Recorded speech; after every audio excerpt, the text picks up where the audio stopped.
Hey everyone, this episode of Fall Obsession Podcast is brought to you guys in partnership with our friends at Hoot Camo, Bear River Archery, Tacticam Reveal, and the Outdoor Call Radio app. Hoot Camo and Bear River have some discount codes for our podcast listeners. If you want to shop with Hoot, use the code Fall Obsession 15 at checkout. And if you want to shop with Bear River, then use the code Fall Obsession to save money with them. Those codes are also listed in the episode description wherever you are streaming from. Go check them out there along with links to all of those partners' pages. Be sure that you guys are following Fall Obsession Podcast, that you are subscribed to our YouTube channel, and give us a like on our social media pages. We always appreciate that. Check out our website, fallobsession.com. We got some new apparel that just dropped on there. We always appreciate you showing your support by liking the pages and following along with our journey. I am your show host, Sam Thrash, and this week, my guest is Casey Chamberlin. He is the developer, creator, and the brain behind Baseline Maps. This is a phenomenal conversation, guys. Don't miss it. You are listening to another Fall Obsession podcast. The power lies within that middle ground. Hunting transformed my life. I think you have to be built somewhat different. That Dale Brisby's a super puncher. We need to get Pop-Tarts on the next Walmart order. I'm serious. Because to come into this country and stay dedicated to that, it was pretty awesome. If it's only for one, then you've done your job. We have to do what's right for the wildlife, and that's our responsibility as hunters. Fall Obsession Podcast.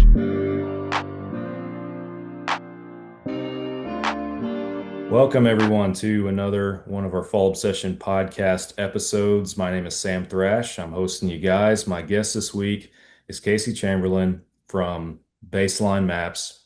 Welcome, man, to Fall Obsession Podcast. Man, this is exciting, Sam. I'm super grateful to be here. I think I got a cool story to share and just really appreciate the opportunity, man. Yeah, man. I love having people on that got cool stories to share. That's we've been rolling that way for a long time. So let's dive into it. Like, how did you get into hunting in the outdoors? What's that look like in your life? How I got into hunting.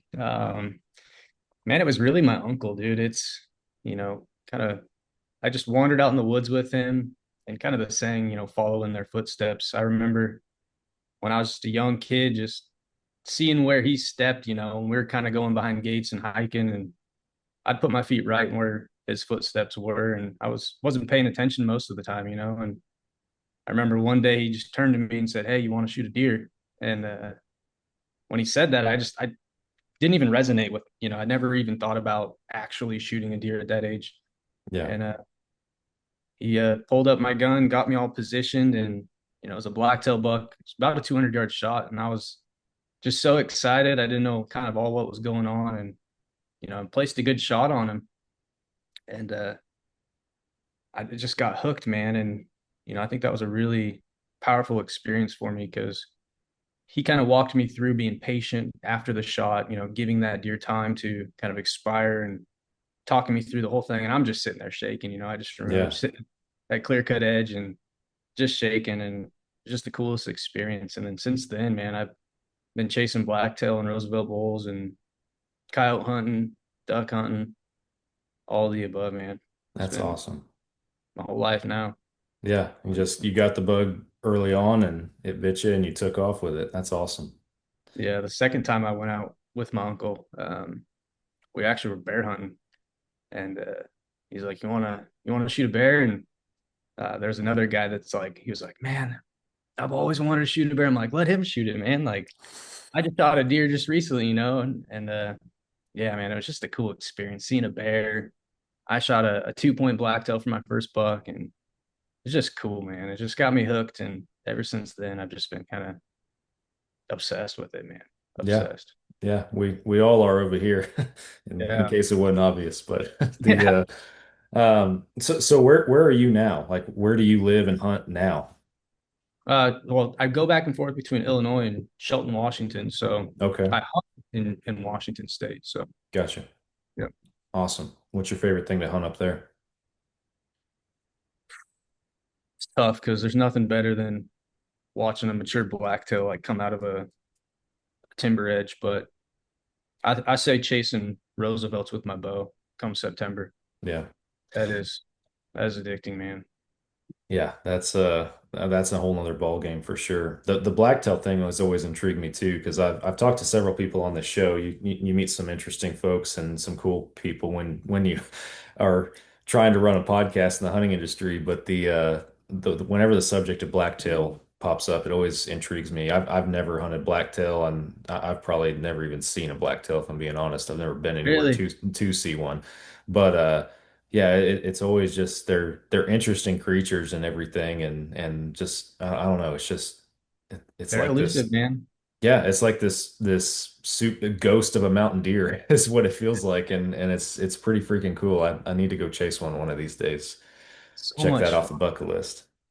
Yeah, I'll be back in Washington this Thursday, and we're going out coyote hunting with a few buddies, and I'm looking forward to that. Just calling in coyotes. But yeah, man, blacktail, it is so much fun. There's so many different tactics hunting blacktail, whether you are glassing those timber edges, hiking back in behind gates, and or sitting on a straight stretch is really productive as well. I would say that's very productive. Yeah. But it's fun, man. There's nothing like a big mature blacktail coming out of the timber, because you're generally hunting thick timber, and you see that doe, man, and you just know if it's October, there's hopefully a buck trailing it. So it just gets me fired up, man. Mm. Yeah, I can feel it. I feel like Especially anyway. when it's downpouring, man. When it's Oh downpouring, yeah, you're sitting there in the thick timber and you see a doe, you're like, okay, where's that buck? It's 15, 20 yards off somewhere. So you're just waiting. It's just yeah. the best, man. That's awesome, man. Yeah, I'll have to check it off the bucket list. I got too many things on my bucket list, and I'm definitely at the point where it's like, if not now, when? So Mhm. I gotta start doing some stuff. Um, so real quick for anybody that's hopping on the YouTube, we are live this evening. If anybody does have any questions throughout the conversation, want to engage in the chat, we are monitoring that. So feel free to throw something in there. Man, obviously a big portion of our topic is what you've created here with Baseline. And I guess it's cliche to ask how it all started, right? But it's an important part of the story. And I'm especially curious just because, like a lot of stuff in the outdoor industry, there's a lot of there's a lot of different options out there for Yeah. folks, right?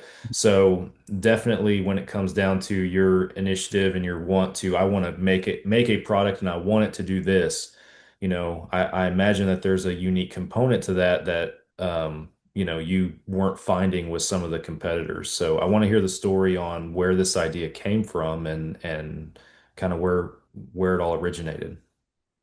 Yeah, man. It's probably one of the most important times in my life. Certainly the most, I would say, emotional times in my life. But um, about 2 years ago, my mom passed away, man, and I just felt kind of lost, dude. To be honest, man, I was sitting around a campfire with my buddy Evan, and I just was asking him questions, and we were just talking about life. And I said, I just want to build something, like something that I'm super passionate about. And we were actually fishing for winter runs, steelhead. And he said, dude, build a fishing app, for us to see the gauges and see the emergency regulations and all this. And I said, I don't know, like when he said that, I just felt like joy, and I never really set out to build an app that was used by so many people. It was really just to check the rivers. And then we were going out clam digging, and this was me installing this app on buddies' phones, right? Like we meet up to fish or go clam digging, and I was installing the app on their phone. There was no app store, there was nothing. We had 5 rivers in there and razor clam dig stuff. And then my buddy Andrew was like, hey man, can you add buoys and tides in there? Because him and his friends worked the tides. And so I added those in there, and I was like, man, I can't be running around installing this on friends' laptop or on their phones. Yeah. So let me get it on test flight. Well, so Apple test flight is a way for you to like test out an app and install it on multiple devices, man. So I did that for a while, and that's kind of what built our founders group. So like the founders of Driftline at the time. So it started as Driftline, and that grew so quick, like faster than I anticipated, and it was just by word of mouth. And and just friends kind of joining up. And at that point, like I was coding up feature requests and fixing bugs, and I was working on it pretty much every night. And people loved it, man. And it just like gave me kind of this renewed purpose to just keep going. And then it reached a certain point where like I feel like an obligation to the community now that I can't let these folks down, because they've Yeah. invested all their time in just submitting a feature request or reporting a bug because everyone's busy, man. Like for them to take the time to just let me know what needs to be improved or what needs to be fixed, like I feel an obligation now to the community. Like, all right, I got to keep going. I can't throw in the towel, and it's a lot of work, but these folks just love it, man, and it keeps me going, and I get excited now. That's awesome, man. So, and I guess, I mean, obviously, if you're building something like this, like I don't have the knowledge or background to even know where to start with that. So, I'm obviously you had some background in coding and that kind of thing before this started. You said 3 years ago, right? 1 year ago. 1 year ago. Okay, Yeah. gotcha. So, Yeah, it's new, man. It's really new, and it's just the growth of the community and the people that I've met through it. Just incredible folks, man. It's so cool. Like just the conversations that are having. So yeah, it's just been at a year mark. wow, that's awesome, man. That's fast growth for sure, definitely. Yeah. So, you said it started as drift line, and the idea came from, fishing and rivers and that whole element to it and everything. But obviously, the name has changed, and you got a whole lot more going on. So, I take it that was just that same kind of gauging the community's need and listening to Yeah. what people were asking for, and you realize, man, I need to do a whole lot more with this. That's what I'm hearing at least. Yeah, that's exactly it, man. I just kept fielding these requests from the community, and somewhere along the way, somebody said, "Hey, like, can you add unit boundaries into this?"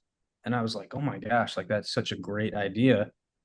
So there was like multiple iterations of like, how do I make a fishing and hunting app as one, and like make like the experience of the folk you like the person using it like seamless, right? Hmm. And that was all back and forth with the community. I'd put out an update, and like they're quick, man. Folks in the community are like, "Hey, this sucks, man. Like you need to change this. You need to put this back. Like don't mess with my rivers." And then somewhere like we kind of like smooth things out with a toggle, like a fish and a hunt toggle. So Okay, if it comes September, October, November, you can toggle it into the hunt mode. Now it's a complete hunting app. When you're gotcha. chasing winter steelhead, you get into Chinook or summer runs, you toggle it back over to fish. And that gives you all your tides and your buoys. Back over to hunt, you get unit boundaries, hunting regs, seasons, all that good stuff, private land ownership. Gotcha. Very cool. And you keep talking about the community and everything and the influence that has had in all this. Are they able to and forgive me because I have not played around in the app like I probably should have before having you on the show, All but good. are they able to engage and talk and submit feedback through the app, or is this like social media, influence and feedback that you're getting? How is this community plugging into each other and plugging into you? Yeah, so multiple different avenues, but inside the app, you can submit a feature request or report a bug, an Okay. issue. And then as soon as you submit that, it actually gets dropped into what I call the development queue, and you can see your request in there as well. So I run it through kind of a pipeline that scrubs it. So like I'm not in for spot burning or anything like that. So it'll like clean it up, make it a more generalized request. But then Hmm. you see that submission that you reported. And then I Gotcha. kind of work off that development queue. But folks now it'll come through text, phone call, Instagram, Facebook. It's kind of all over the board, man. I love it. Yeah, that's awesome. And I know if folks are tuning in live, they probably caught it early on before we hit record, but for everybody else listening on the other platforms, um, you mentioned earlier there's no big team or anything behind you. You're running this thing, you're building this thing. And so when people are giving you feedback or talking to you, asking questions, whatever it might be, they're talking to you, right? Yeah, that's right. Yeah, man, it's been an incredible journey, man. So like it's just me working on the app. But thankfully, like folks in the community have helped like create content or use the app out in the woods or out fishing. Isaiah and Gabe, PNW Outdoor Pursuits and Gabe Robinson, like have been huge supporters and just helping me one shape how the app looks and feels and operates out in the field, but also just spreading the word. Like it's been incredible, and now the community behind it is something else, man. It's so cool. Yeah. So let me ask you kind of back along the lines of I know I mentioned it earlier when we were kind of just getting to the origins of it and Yeah. stuff and it started with, you wanting some features in just for you and your buddies in the fishing world mainly. But with what it is today and compared to all the other options out there, because we mentioned that earlier, like there's so many there's so many out there, and I myself as a consumer, I've used two or three different ones over the years, just I don't know, playing around with some or, getting the opportunity to work on one of them for a couple years, whatever it might be. What sets you apart? What makes Baseline different or a better option for the hunter, in your opinion?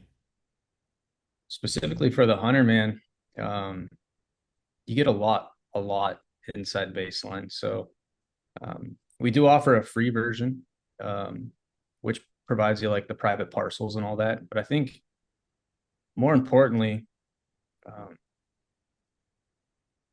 I think a lot can be said for like the other and the other companies, but like I truly care, man, about the community and where this is going, and I have the community's best interest in mind, man. Like it brings me a lot of joy to like build this for all of us. Hmm. Not, I mean, from a feature perspective, you're going to get, a lot. You're going to get LiDAR, offline maps, 3D, satellite hybrid topo, private land ownership. Um, but especially if you're looking for more of that intel, like that intelligence factor, you're going to get, best times, forecast, like free, incredible weather. Um, there's so many features in there, man. My brain's running like 100 miles per hour right now, but emergency Yeah. regulations, block management areas, private land opportunities. So some incredible stuff. Legislature is a huge piece in there as well. So Yeah, so I want to talk about that a little bit, maybe more specifically, just because I feel like that's not necessarily a component that is tied in as far as rules, regs, and you just mentioned legislature and that kind of stuff, just to some of these other apps and everything. So so what are you looking to monitor? What are you looking to offer through that app? How does that work for the hunter, for the fisherman, for the consumer when they actually open the app and they're trying to gain information? yeah, so you ask really great questions, man. So somewhere along the way, when it evolved from drift line and ridge line, which was the hunting side, to now baseline maps, um, I recognize that like communities are coming together. Like people that have never fished are now hunting, and people that have never hunted are now fishing, right? Yes. Um, and that's something powerful, man. And I want to make sure that we can take advantage of that opportunity, right? So awareness is key. Like our opportunities to hunt and our opportunities to fish, it's difficult to see that increasing, right? Like it's more probable that it'll begin to decrease. So we have an opportunity as outdoorsmen and women to show up to these hearings, show up Hmm. to the and comment on these legislature pieces that are being proposed. So what I spent it took about 2 months to build all these different pipelines to scrape all this government data off the legislature sites. But what it allows us to do now is see upcoming hearings, upcoming legislature, both state and federal level, and links inside the app to click on. So you can just comment real quickly, or you can just join that hearing. with a click of a button. So So when you say comment real quickly, are you talking about like it's essentially like an action tab where you're able to submit something to your representatives and that kind of stuff? yep. All from this app. That's incredible, man. That is huge right there. Yeah, it's so cool, man. And that's and again, I want to like emphasize this. None of this was my idea, but I since I get to see all these requests coming in, I do a lot of thinking about it. Like how can we best use the data that's being requested? Because somebody on the community wanted that, right? Hmm. But somebody requested legislature. So I said, oh my God, like that's an incredible idea. Let's make this available to everybody. And I'm going to make it as easy as possible for someone to comment on something they don't agree with or agree with. Hmm. And just having all of that data available to us is powerful.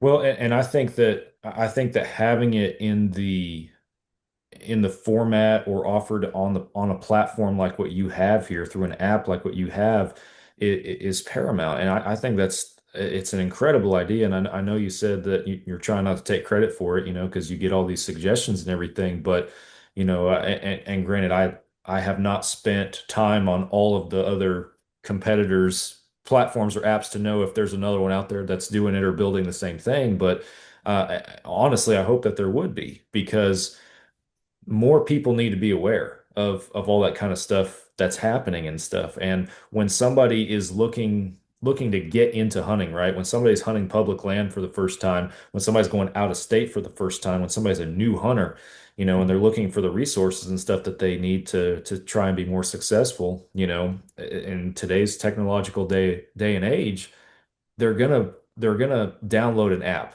Like at some point, somebody's gonna tell them, "Hey, go download whatever app, or go download Baseline to help you with your scouting, with your fishing, with your hunting, all that kind of stuff."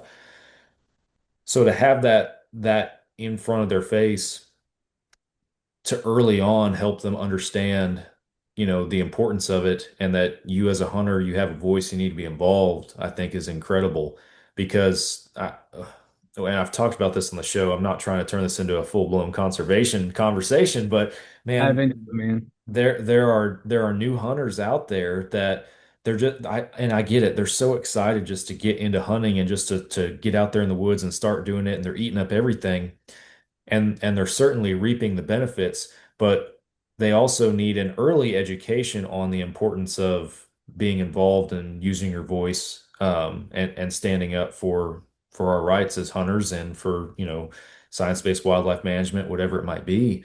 And I just feel like there's been and I'll speak for myself, like when I first got into hunting, as a kid, as a teenager, as a young adult, conservation hunting hunting laws, like other than what you get in your little pamphlet that I get whenever I purchase my hunting license at Academy every year.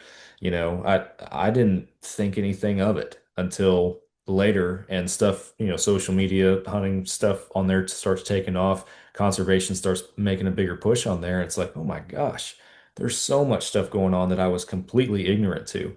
And more people need to know about that earlier on more than ever, I feel like. So I give you kudos, man, because that is a huge feature, that Man, that's essential in today's day and age. And to put it on an app like that, I think is paramount. I appreciate it, man. Like, and again, it goes back to the community and kind of where my headspace is at right now is there in the app in Baseline. There's a homepage, and I'm really trying to structure the homepage to get the data that folks want to see right there, right? Like, but I also want to provide upcoming hearings and upcoming opportunities to comment on these pieces of legislature. And then additionally, like emergency regulations, right? So like here in Washington, you got to worry about if you're fishing the rivers, you got to worry about catch record zones, you got to worry about emergency fishing regulations, and then like on the land opportunities, you got to where you're standing, whose land you're on. There's so much to it, and if I can somehow build the app to where it's intuitive to use and it's super informative, I think that's a huge win. Yeah, absolutely, man. I'm down here in Texas, and most of my experience growing up, and people can people can call me a snob or whatever, but just I hunted a lot of private land growing up and everything, Yeah. and and before these smartphones and all these apps and all this kind of stuff that we have now, so you knew where your property lines were, and that was it pretty much.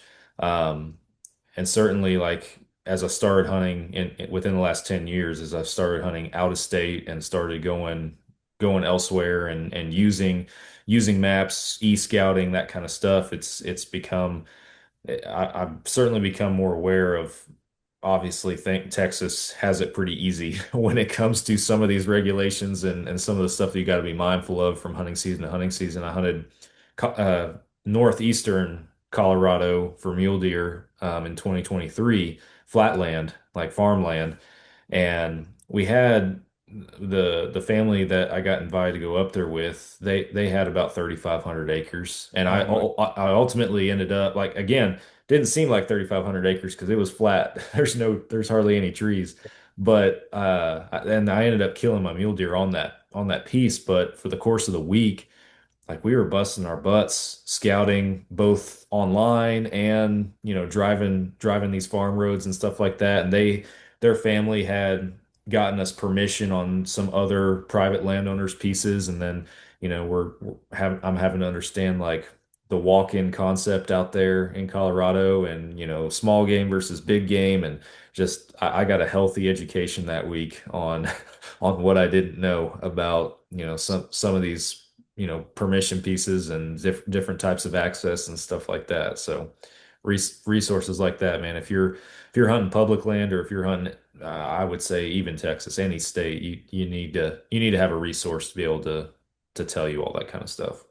It's true, man. It's 100% true. And if through baseline now with the legislature piece, like if we can get more folks showing up to these hearings, it's gonna be so powerful, just for us as a community to like show up and let our voice be heard. So that's kind of where my headspace is at right now, is taking what we've built together now and how can we get people to show up to these hearings? Yeah. Because if we grow from 5, 10 people showing up to these hearings to 1,000, that's powerful. Yeah. So try and make it as easy as possible, man. Yeah, I agree, man. We're doing our own version of it in our own way that we're capable of here on our end too. Just because, the last couple of years I've had a big, I call it my conservation campaign, that keeps popping up on this podcast, and I feel like if not every episode, at least every couple episodes, conservation becomes at least a portion of the show. Yeah. And it's important, and I'm passionate about it for sure. And I myself have seen the difference that it can make when people show up versus when they don't. And, I'm over here with, a great team here at Fall Obsession, and a lot of people in a lot of different states, a lot of content creators in different states. I'm like, we need to do something more than just me talking about it on the podcast, even though that reaches a decent number of people. It's like we need more. So and we're planning, and I don't know if by the time this episode drops, if it'll be live yet. If not, it'll be soon. But like we're building a conservation page on our own website, and have one of our coordinator guys that's gonna kind of run it and head it up, and try to keep it updated with current issues as well, and point people in that direction, because people need to understand. I currently have a list of websites that I go on at least once a week that Yeah. do the same thing, and just kind of scroll through just to see, hey, what's happening right now. Obviously there's stuff on there that you're hearing about, but then what are some of the other smaller issues that I haven't heard about? And we got a team. Yeah, there's so many. Like we got a team, and we got 40 on a roster right now, and they cover 16 different states in Canada. And it's like we have to, I want to use these folks because, I might not know of a smaller, not little, but a less spotlighted issue in Michigan, for example. But I got guys in Michigan who can definitely provide education on that for myself and everyone else. So we're more people need to use whatever platform or voice they have, I feel like, to put it out there for the world, because people need to understand, because it's not, there's a public land crisis, there's Proposition 127 in Colorado a couple years ago. There's all these things that have No. popped up, and big things that have been front and center. And hunters might consider the end result a win, but that doesn't mean that it goes away.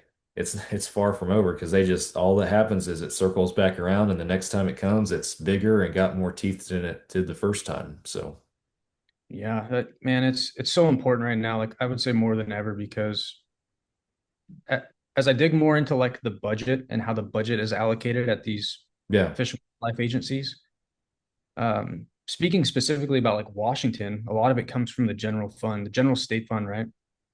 So the more folks that we can get involved with fishing and hunting, the more funds that get returned back to fish and wildlife agencies. And we got to be cognizant that the numbers of anglers and hunters are declining, year over year, and they're starting to forecast that. And the budget's a huge thing as well. So inside baseline, we also have the budget breakdown. I think for Washington, Idaho, Oregon, as I have it built out now. But that's wow, another piece that kind of marries up with the legislature because if they're pushing pieces of legislature but the funding isn't there to support it, we have to like be cognizant of that too as hunters and anglers. So that's one piece that I'm focused on as well yeah. with legislation right now. So can people help with that? Like obviously, as we've reiterated many times, like the community is influential in this, but you're building it all yourself. You just mentioned three states or so that you've gotten to this resource or this amount of information so Yeah. far. But if there's people in other states that can provide some insight, is that useful to you, or are you still having to vet it anyway and do your own research? Or I'm just kind of spitballing and asking if people can help Oh, in that way. But 100%. Because anytime somebody requests, like whether it be a feature or just has an idea or just sends me a message of like, hey, you should look into this, um, that kind of points me in the right direction, right? The way that I kind of visualize this is like I'm in the back of the boat and like the community is rowing right now. Like hmm rowing the boat. I'm just kind of holding on with my laptop in the back, just kind of chipping away. But yeah, any messages or like feature requests or reach out to me. I'd love to even have a conversation about what's on their mind. Because it's super important. And I certainly don't know everything, of course. So like the community just kind of guides me. yeah, that's awesome, man. Yeah. So I want to dive in a little bit into just the product itself or the map itself. I mean, you're obviously very well versed in it, very well versed in what resources like this are capable of doing, how to interpret them, how to read them, how to properly utilize them. You've built the product, but what are what are some, for lack of a better term, common mistakes that you might see a consumer making when they're trying to utilize a resource like yours? That avoidable mistakes perhaps, or just something that they don't fully understand how to properly use. It's a great question. Preparation, Yeah. preparation, like whether it be fishing or hunting, like if I start on the fishing side, like if you're checking the CFS of a river or gauge height, like 2000 CFS on one river is entirely different on another river, right? Mm, So understanding where you're going into, what river you're going to fish, and the same goes for hunting, like understanding the forecast, the pressure, like what those animals generally do day in and day out. Trail cameras help with that, of course, but you can download an app and you can look at all the data that it can provide, but you have to really put in the time to understand that unit, right? And folks can go into a unit, like I've certainly gone into a unit and got lucky, right? Shot a bull or killed a buck.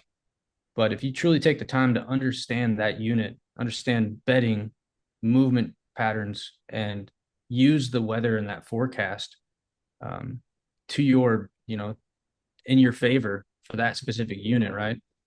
That's going to make all the difference, right? Because a lot of the time, especially with blacktail, you can look at a clear cut or a timber edge and it's like prime. Like you think a buck's going to come out right before dark, right? But that buck might be bedded down on the creek bottom yeah. and it only comes out at dark, right? So understanding the movement patterns and using the data that's in the app to your advantage. Yeah, I've had some conversations about stuff like that in some recent episodes. A couple episodes ago, I had a gentleman on that runs a whitetail habitat management business basically, and trail cams was brought up in a big part of our conversation, and he certainly utilizes that resource. But I think whether it's trail cams or maps in this sense, I think e-scouting can, and this is how I've used it, it gives you a huge leg up for sure before you, like if you're hunting out of state, if you're traveling somewhere for the first time, if you're trying to find somewhere to hunt, it gives you a huge leg up on that kind of stuff. But like nothing replaces woodsmanship.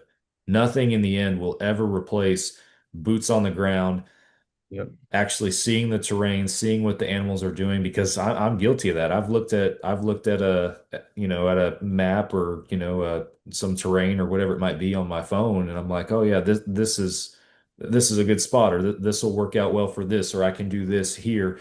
And when you get out there, it's not like it's similar, but it's not quite what you expected. And that could be my lack of being able to read terrain, for example, very well on one of those platforms at the time.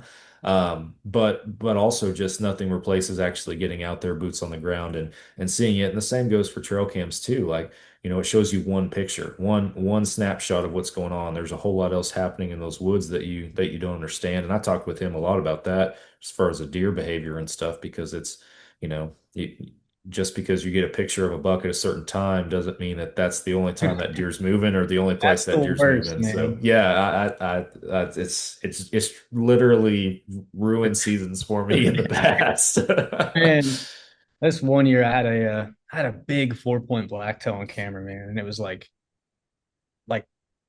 right right inside this unit I was hunting, and I got one picture of it, and it was during daytime, and I hunted that deer that whole entire year. But back to your question, man. I think making sure that you have updated maps on whatever app you choose, whether it be Baseline or one of the other competitors. If the app is not providing you updated map, it's that makes it even tougher.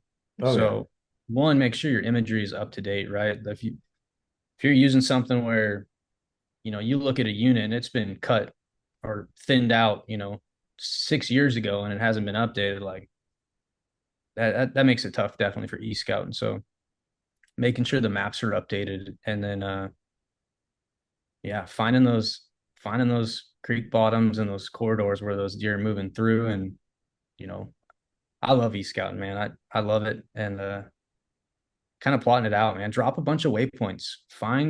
Um find those movements, like where they're going to move in and out from their bedding to their feeding, and then just drop pins. Drop a bunch of pins, because I think early on, like when I was a bit younger, is I wouldn't drop pins when I was e-scouting very much. I'd look at a unit, I might drop one pin for, like, here's a good glassing spot based on like the topology, but I wouldn't drop like 10 pins in this unit and say, all right, I'm going to go to each one of these pins and just write some notes. So Hmm. one thing in Baseline is, like, when you drop a pin, you can do voice to text. So you could just Oh, start talking and say, all right, thinned out timber, we got a good creek bottom, it's March and it's dried out, whatever it is, rather than sitting there and just like typing it all out, right? So it's definitely going to allow you to move through those units quicker and start keeping those notes. that's awesome. That's a pretty cool feature. Again, I don't spend enough time on all the other apps to know to know if that's uh unique to yours or not in this conversation, and I should have, but that's a pretty cool feature. I like that. That's awesome. Yeah, makes it cool. So we also have like and again, this is all from the community, man. So like I kind of speak to it, but the community. So we have a journal, right? So we have the harvest journal, which you can actually like take a picture of your harvest and then put all the notes. And as soon as you click save, it'll pull all the weather for that Oh, location, nice. pressure, what the weather was doing that day, a bunch of good stuff. But then you can also do voice to text there too. So kind of just walk through your hunt, man. Because if I could go back for the animals that I've gotten over the years and had the weather that day, the pressure, and all of those data points, and I kind of make sense of it over the years, like that would be powerful, man. Yeah, that's awesome.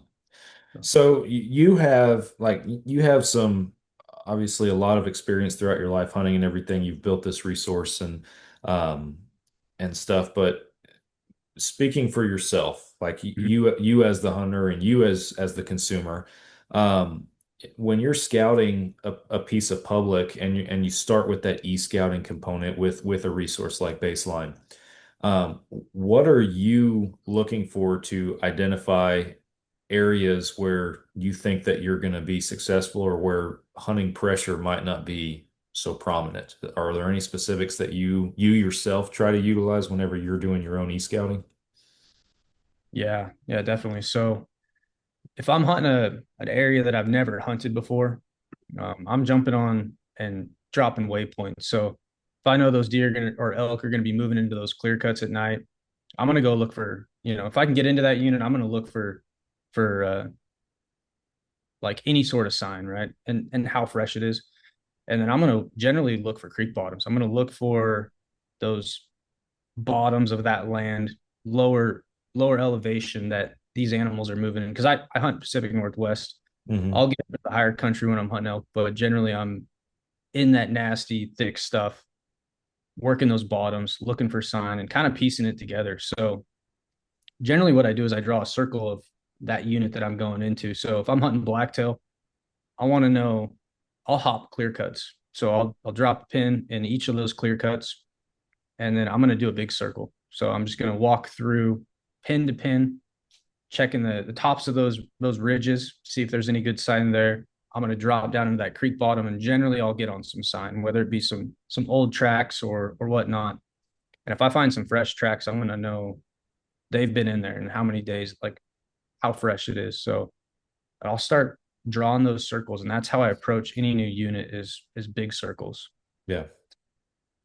Yeah, golly, can't talk. We already kind of talked about, just the component of going from e-scouting to boots on the ground, but the flip side of that or the full circle also is using that tool while you're out there and then circling back with what you have learned to better refine Yeah. that resource that you have in your pocket now. So, um yeah, that's some great info for sure. Yeah. Nothing replaces boots on the ground. It just can't. If I'm going into a new unit, man, I'll have probably six big circles, and they range from like 2 to 5 mile radius. So I'll look for scrapes. If I find some good scrape lines, like I'm gonna hone into that. But back to your point earlier, it's like, you can use apps that forecast the deer patterns and the movements, but when rut kicks in or pressure kicks in, that buck is not Yeah. where it's be. That buck's gonna be in the nastiest blowdown in the creek bottom and just hanging out all day and coming out pitch black, right? You're never gonna see him. So you got to get down in those creek bottoms, still hunt, sit on straight stretches, let that weather push them out and move them around. Yeah. No, Um, the rut, it doesn't matter where you're at. If you're in the Pacific Northwest and the Midwest and the South, that rut changes everything for you. And you have to be able to pivot as a hunter. You have to be able to hunt differently and during the rut. That's one thing that I've, probably learned a little bit too late in my hunting career was just that, just down here in Texas, we get in our grind of, we have our stands, we have our setups, and it's like, no, I need to be a little bit more mobile oh, when it comes to hunting the rut because I can keep sitting the same stand setups and there's a small chance that a buck might wander through on a doe. But if I gotta have an understanding of how that buck behaves and how his behavior changes during that time, and then adjust my where I hunt, how I hunt accordingly, and yeah, if I want to seal the deal. So man. If I'm hunting a unit, especially blacktail, and there's pressure, I'm sitting on a straight stretch, man. I'm sitting either in a creek bottom or a straight stretch and just waiting. Um, but the same goes for elk, man. If you blow out a herd of elk, like it might take you a day or two to get back onto them, man. They yeah, could be in a whole different unit by the time you get back on them. So forecasting and stuff is cool, but the moment a herd gets bumped or you blow out a buck, like it's the chances of finding him again in that same spot are slim to none. oh yeah, yeah, it changes the game for sure. I Yeah, I've had one. I've been on one elk hunt, and it was like full blown the big backcountry experience in Idaho. Ride back in Oh, 25 miles on horseback and the whole deal. And it was a pretty incredible experience for me. But blew my mind how quickly those animals can travel and move in that terrain because we're hunting like we're in some pretty steep yeah. stuff in central Idaho, and like we heard the guy that I was there with, he gave a little cow call. It's like 2 in the afternoon on the edge of this ridge, and way off, like you can barely hear this bull answer, barely hear it, but it's enough. I'm like, that's a bull. I'm 100% sure that that is one, and he hits it again a couple minutes later, Oh and man. it was like so much closer, and it's like this thing is Oh moving. dude. This thing is moving, and then it's 2, 3 minutes later, and it's at the base of the ridge Yeah. that we're on. I'm just like that thing covered ground, man. I'm a flatland Texas boy out here huffing and puffing just to creep around a little bit, and this animal just I don't know it blew my mind how quickly Elk those animals move. elk hunting will test your endurance and your Oh yeah. mental strength and fortitude, man. Like where I hunt in Washington, like I'm going up and down creek bottoms, like the elevation gain and then dropping back down. And if I blow them out of an area, like they're going back into the worst country. And there's been so many times where I'll just sit at the top, after I know I'm close on the herd and they're down in the creek bottom, but it's like, man, if I go in right now, you got to pay attention to thermals too. And like your wind is so important. It's like, Hmm. now I'm going to blow them out and fighting that urge to like go in for them right now is so much patience involved with elk hunting, man. Oh yeah. It is my favorite. Yeah, I at least my limited experience, you got a lot more than I do, was a balance of we gotta move, we gotta get over here because Yeah. this is where it's happening versus being patient at the same time, and Yeah. it's just yeah it tests your mental fortitude, just the whole experience a little bit. It certainly did for me. So There's nothing like calling in a bull, man, and it just is angry and just thrashing around, and that bull might be 10 yards in the timber and you're like 30 yards total away from it and it's just screaming, and there's nothing like that for me. yeah. It's just something else, man. Yeah, the guy that I went with, he's been doing those pack trips back in there for 20 plus years and everything. And the whole time, his whole life, they've always rifle hunted. And Yeah. they got some nice rifle setups and they can shoot out there and poke a little ways. So like his whole experience always growing up was, into adulthood has just been, once they're in range and you have a shot, you take it and you dump your bull basically. And I'm in there with a bow Yeah. because I'm a diehard archery guy. And so we called this bull into 51, and I feel like I'm nervous and trying to keep my keep my jitters down a little bit, Yeah, holding and that I pin and steady is I'm hard, man. and he's in there. He has a tag, but he's trying to get me my first bull.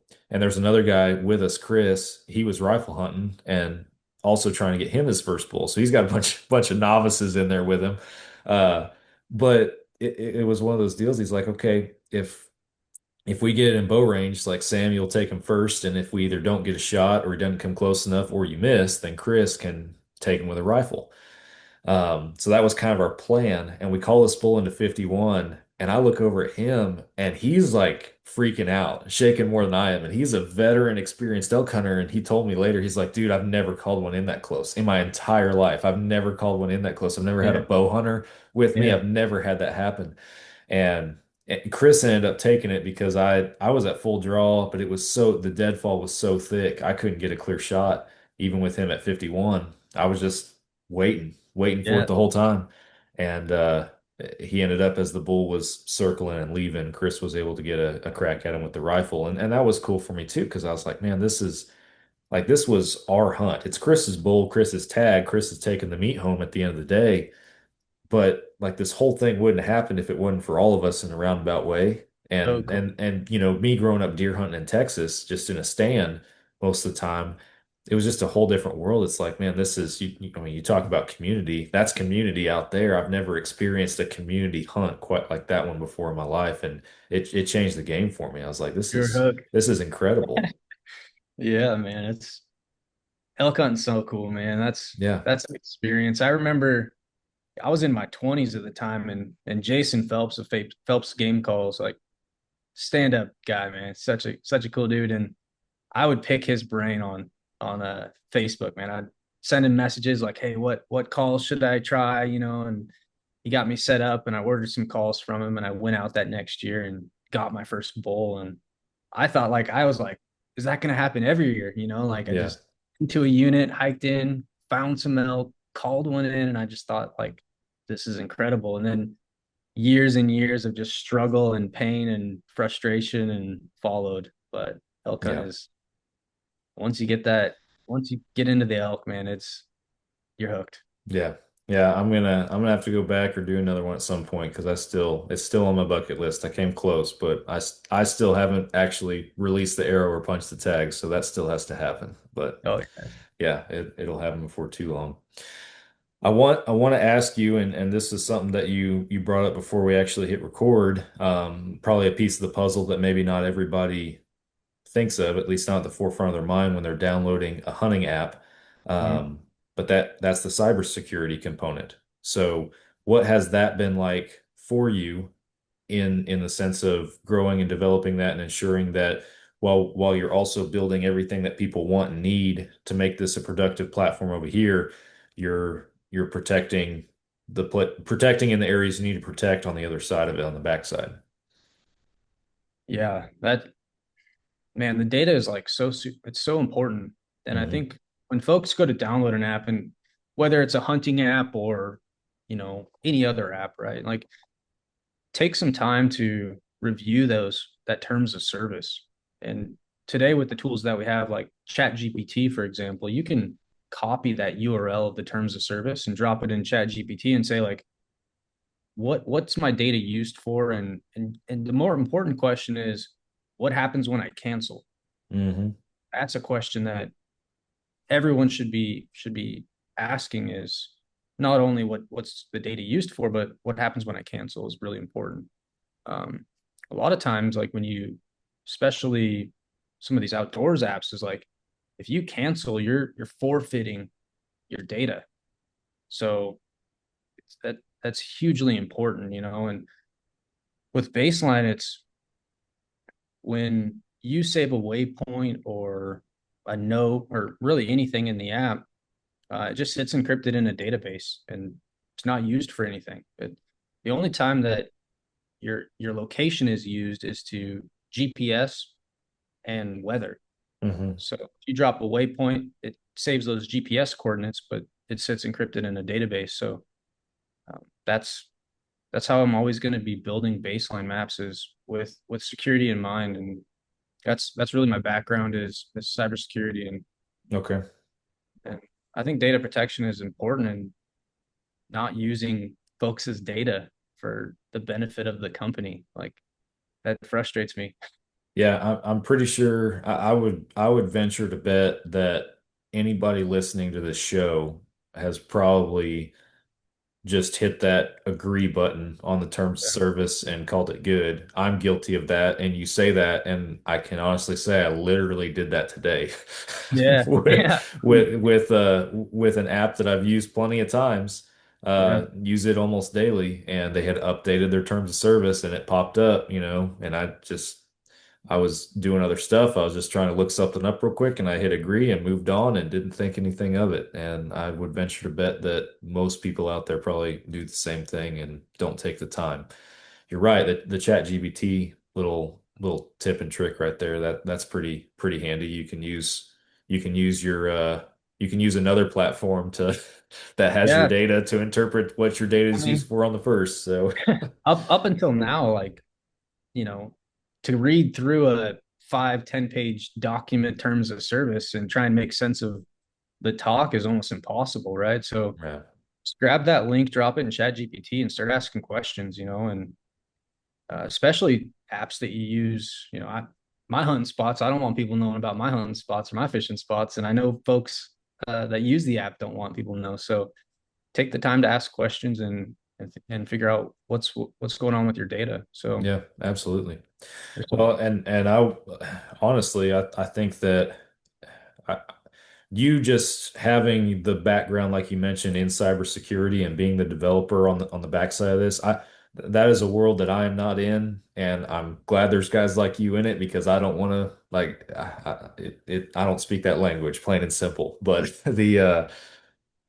that I feel like puts some minds at ease in a sense, just from the standpoint of I feel like if that's your background, I don't know how it works, man. I could be totally wrong, but I feel like you would, from the start, you're building it from that angle almost with that in mind instead of, oh, I need all this over here. Oh crap, how do I protect it? I feel like if that's your background, this is me speculating, obviously, that hopefully from the get-go, that's kind of at the forefront, which is beneficial. yeah, it's been fun, man. So a lot of security assessments back and forth. So ensuring that there's really what is called as AAA, so authentication, authorization, and accounting. You want to make sure that the user is authenticating and they're authorized to do what they say they are, and then validating that on server side. So like where that data is actually stored, like add that verification step as well. Yeah. There's an interesting what I'm noticing is that there's a lot of these apps being built today with these coding technologies and agentic platforms that folks can build apps on, and it's very easy to build an app today, but it's very challenging, and you really need the experience to build it not only in a scalable fashion but also in a secure fashion. Hmm. Super important. Yeah, no, absolutely. I couldn't agree more. Um, I'm trying to be mindful of our time. I don't want to go too far over, but I want to make sure that we're thorough and get through everything. And one thing that I wanted to ask you from the developer standpoint is is there a point where you think that technology has or is or could hurt hunters, or is technology and mapping like this, do you think that it's helping or hurting people? Yeah, that's a big question. Yeah. I think from an app perspective, I think what I've noticed is a lot of these bigger apps, um, they're kind of in a competition to build these prediction models, right? These neural networks, prediction models, forecasting of deer and hunting like species, right? Well, that's where I'm cognizant of if if if I'm going to build a prediction model, I need data, right? And there's Hmm. only so much government data out there to use. So where's that data going to be coming from? That's where I kind of start questioning like where is that going to lead to? So Yeah. from my perspective, like I know I don't want people knowing my spots. I don't want to share my data. Like everyone else is the same, right? So I think that's why we go back to being cognizant of terms of service and all that good stuff. But from a technology perspective,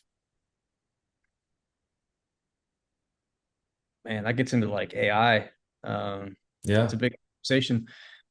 It, I think forecasting is going to be the one that really doesn't sit well with me, like prediction, because you need data, right? So if you Hmm. start getting into that space, I don't like where that's headed. Um, but from an AI perspective, I don't think I mean AI is like kind of the umbrella term, but prediction models is where I think a lot of these apps are going to go, and you need data, and I don't like that. That's scary to me. Where's that Yeah. data come from? Yeah. Yeah, it's definitely I think at least in my mind the simple answer is kind of like we already talked about. Nothing replaces true woodsmanship, and if you're trying to rely exclusively on technology, I feel like you're gonna be disappointed more times than not. I think it's a valuable tool that can enhance your abilities, but there has to be a good foundation, like we talked about earlier, of just woodsmanship and the ability to do stuff out in the field for sure. Um, the AI thing certainly is interesting because I've heard of companies that are working on releasing apps that use data from your trail cameras or use I know several years ago, Mark Drury was influential in building the DeerCast app, which is supposed to be a predict deer like you know movement and behavior prediction app essentially. Yeah. And I downloaded it at the time and I tried it a couple of times. I didn't really nerd out or dive too deep into it to really say yes it worked or no it didn't. But it's yeah, I feel like it's a big question. I agree. It's a big question mark for sure right now. And Oh, you can. I also think back when you were talking about AI, and don't know if you're familiar, but Trent Ellis, who's a social media influencer, funny redneck guy with a big red beard down there in Mississippi. He came on the show a few episodes ago and he did a turkey hunt this year where he like just plugged stuff into Chat GPT and told Chat GPT, put me where I need to be to kill a turkey. And it was an epic flop, an epic yeah, flop. yeah. It's like AI doesn't know, man. And he expected that result. He made a funny video out of it, but still, it's like AI doesn't I think understand hunting. I think it's important. So if you're good on time, I'd love to dig into this a little bit more because Sure. Yeah, I'm good. I shoot for an hour, but if we right. go over, I got no time limit. So Yeah, because this is a space that I'm very familiar with, and I think it's super important. So I'll kind of walk you through like if I was going to build a prediction model, right? And sure. I had the data of trail cams and I had the data, like the user data, right?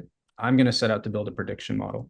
So I need to understand those trail camera photos, right? So a lot of these trail camera manufacturers can say, hey, it's a buck or it's a doe, trophy class, right? Image recognition. So now I know spots where GPS coordinates from trail cameras where big bucks reside, right? Hmm. So now I start training this neural network of this is a hot spot for big bucks. If you want to shoot a trophy, like this is the spot based on the data that's submitted from these trail cams. And then if I want waypoints, right? So if I have user data of waypoints and this waypoint is titled monster buck or heavy 4 or wide 2 point, now I can forecast like this is a 2 point gene area, or this is a 4 point gene area. This is 4 point gene area is a trophy class unit area. And that's how I would build that model. And then when you build out that neural network, you're going to say, okay, this trail camera photo was taken at this time. This was the weather, right? This is the pressure. And you can forecast that model to say, okay, that 4 point area is really good at this time based on all this data. Hmm. So like that's how I would build that. And that's what scares me is, you know, these prediction models are going in one direction and you need data. So Yeah. if I had the trail camera like an app or an integration, I'd go through and name my waypoints like no deer, no elk, terrible Yeah. spot, right? Because if Yeah. you did that and I was trying to build a prediction model based on your spots and I'm getting waypoints that say no deer, I'm not gonna I'm not gonna project that as like that's a good area to hunt because there's no deer there. Hmm. So I'm gonna say on my waypoints, no deer, no elk, spike, spike, spike, no legal bull. I'm gonna, that's what I'm gonna do. I'm gonna obfuscate the heck out of my data. So, Yeah. um, and Yeah, then just it's an interesting concept, and I'm not scared to mention it just because I know Tacticam has built already. They're continually developing it, but they got their Habitat IQ app, which is tied to their trail cameras and everything. And we're sponsored by Tacticam, and I think they make some great cameras and do good work for us. And I had one of their reps on the show, 10 or 12 episodes ago or whenever it was to to talk about just a lot of different things, but one of them, that app got brought up. And one thing I was thinking about when he was walking me through the features of that, I was like, well, this all seems like good data to compile and understand for private land. I could see it being beneficial, but to your point, when you start talking about public, when you start talking about using data from guys who have worked hard to find hard, those yeah. spots to have those wheelhouses, I mean, yeah, you're building a roadmap and a complete beginner's guide for the new guy logging on for the first time on where to go to kill an elk or kill a buck, whatever it might be. And there's guys who have worked for years to scout and obtain that. And I don't want to. I know that gets into a whole conversation of gatekeeping and guys that Yeah. hunting's for everyone and we should want to support new hunters. And I think that there's a balance in that, man. Like, I'm not the one personally to be like, no, I should never see anybody in my spots or that kind of stuff. But it's also one of those deals where it's like, well, you put in the work to get there. So I'll tell you the direction that it's heading, man. So I don't know if it's going to be 6 months or next week or a year from now, but there's going to be like a premium tier where you pay for hotspots, and those hotspots are going to be derived from user data. yeah. So I'm thinking like, well, my blacktail spot, right? If I have trail camera photos on there and they're getting submitted and analyzed, and I have waypoints in that area, and I have 4 point like big bucks in that spot, like that's going to be on a prediction map overlay at some point. Like that's what scares me, man. So Do it's do you think it's going to be one of those things where like, and I'm speaking in general context for any mapping or app that's doing what you're doing, but I think it's going to be something where the user has to opt in, and then if they don't, then their data is not used, or there's still issues with that. I'm just curious. I'm asking out of curiosity, but well, just to be clear, like I do not do that. That is not. right, Yeah, this is project like forecasting where this is heading for these certain platforms. But right. I think when you accept the terms of service on using the solution, like that's when you're submitting that data for the analysis, right? And it's using image recognition. So when that trail camera snaps a photo and it says this is a buck, and it sorts your photos based on whether it's a buck or a doe, and you can categorize it. Hmm. Like you're submitting that data, and if thinking in terms of building a model around that, like I would build an overlay that shows whether it be a heat map or points on a map of where those trophy areas are. And yeah, it's I don't like it. I It's a don't slippery slope for like sure. Yeah.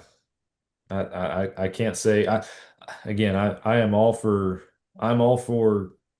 using technology as a tool. I do it daily in my life in various ways, but yeah, nothing replaces the grind and the work that you put into hunt. And I don't I don't I get it.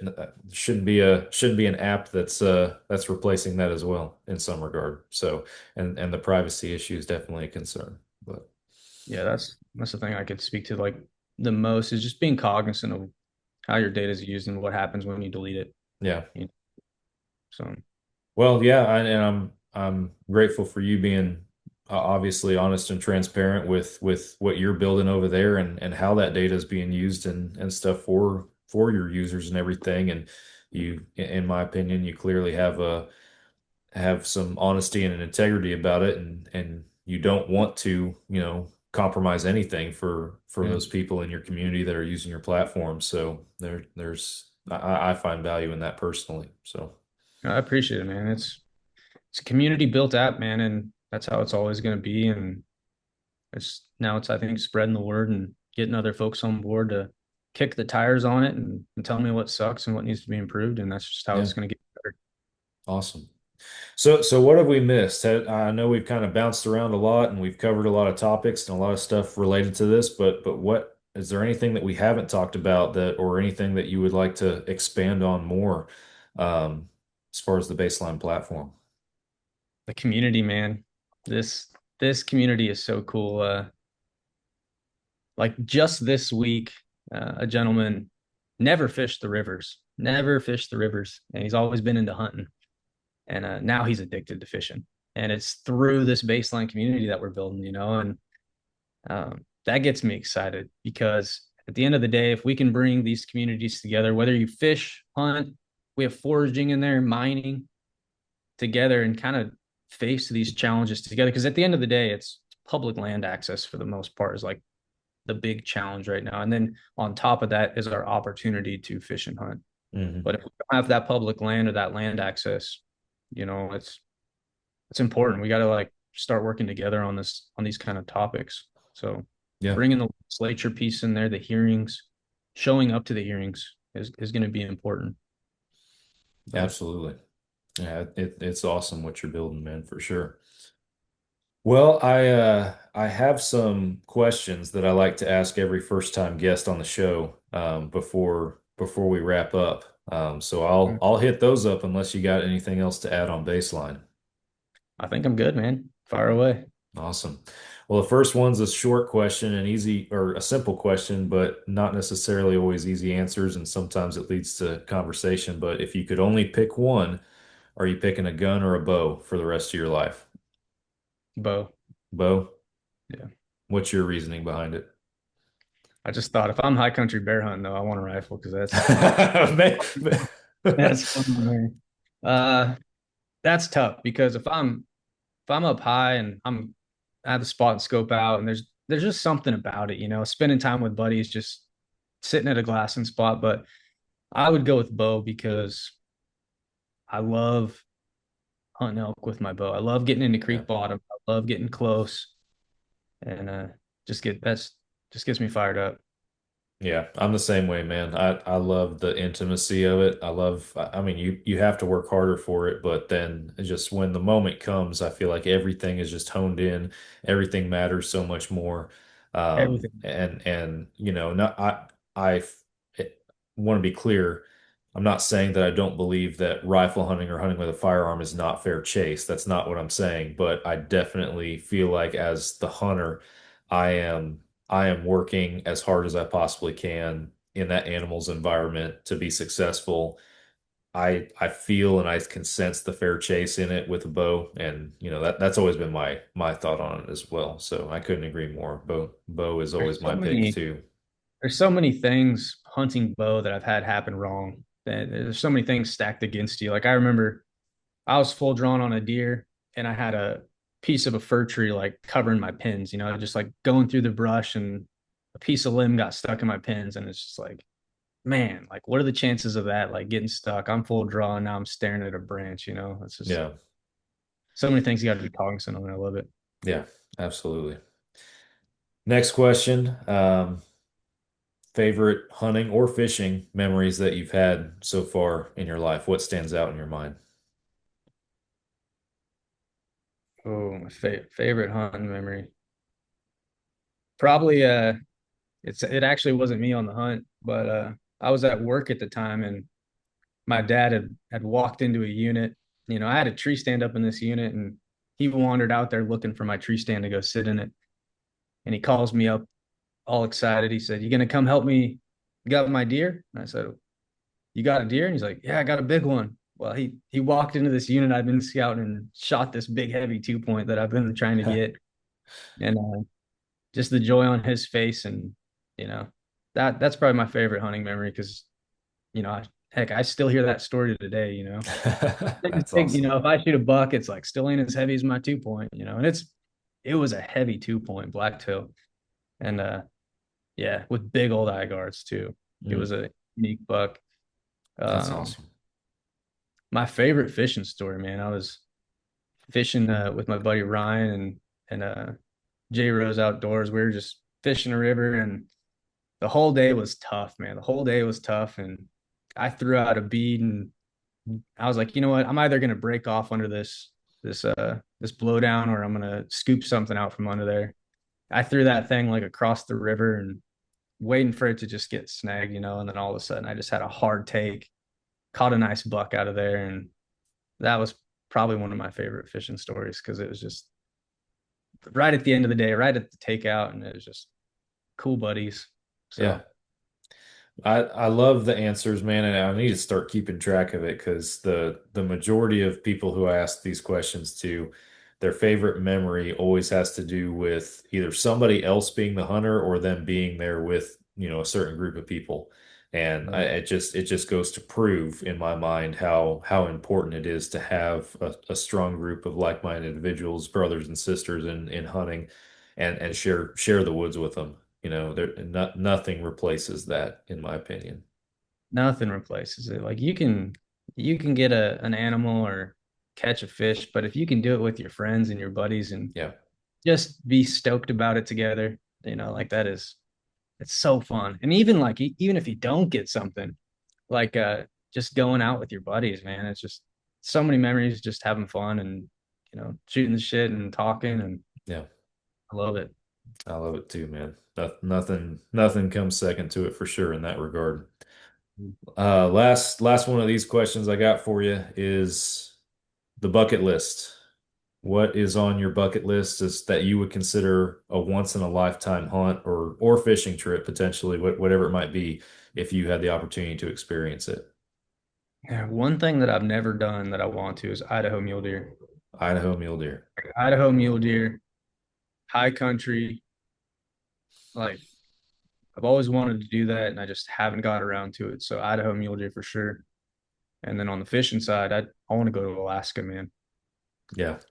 Uh, There's so much cool stuff to do up there, oh, man. It's that land of salmon. opportunity. Yeah, man. There's one of my buddies, Josh Early Bird, and he catches some fish, man. It's just so exciting. So I want to go to Yeah, Alaska and I want to do an Idaho mule deer hunt. that's awesome. Very cool, man. Well, I hope you get the opportunity to. That'd be cool. I'll leave our listeners with this, and that is just asking you what's next. Is there anything hot coming off the press from Baseline that you're excited to roll out coming up, or are you just continuing to grow and grind away based on what people are bringing you? A lot of it's based on the community, but in this next update, we're releasing private land opportunities. So right on the homepage, you'll be able to click those private land opportunities or block management areas, see those areas, and then also who to contact in order to get onto that land and hunt. That's awesome. So you'll have, your units up above where you can click, see the regulations, the seasons. Right below that, you'll have the private land opportunities, and then right beside that, you'll have emergency notifications, either closures or emergency rule changes. Awesome. So Very cool. Yeah, that's a great component for sure. Well, man, tell our listeners where they can find you, where they can find Baseline, where they can. I mean, obviously, I download the app. I feel like it's pretty simple. You go to the App Store, but yeah. tell them where they can find all your places, all your pages. Yeah, I appreciate it, man. So the website is baselinemaps.io. And then if you just go onto the Google Play Store or the App Store on iPhone, just search for Baseline Maps, and it should pull up. Awesome. Well, man, I appreciate you taking time this evening to come on our show and share with our listeners some just about everything that you've built with this and the resource that it is for folks. And I definitely hope that some people download it. And I know you mentioned at the beginning that there's a free element. I don't want to be the guy over here that's advocating for the free side, but as a blue collar hunter myself, I just want to encourage people, like, if you are paying for another platform or have been using another app, in my opinion, at least give Casey the chance to, download it yourself and play around with that free version and just see what you think. I feel like people need to at least try it out in that regard and get a taste for it. So Yeah, the free version is stacked, man. You get the private land ownership details and stuff, and then if there's something missing in there, just reach out to me, and I can generally get it added that same week. And it's been pretty fun, man. It's been a journey. absolutely. Well, I'm excited to see where it goes for you, man, and we'll be certainly following along and yeah, using the product ourselves. So we appreciate you coming on the show. Awesome. Appreciate it, sir. Thank you. Guys, make sure you guys go check out Baseline and everything Casey's going on. Follow them on social media. That way you can interact with him directly. He's a one-man show and everything. So you can get updates and stuff from the platform as well. Subscribe to our show if you have not already. We appreciate that. And with that, I'm going to hang it up. Be back with you guys again next week for another Fall Obsession podcast, and I will catch you then.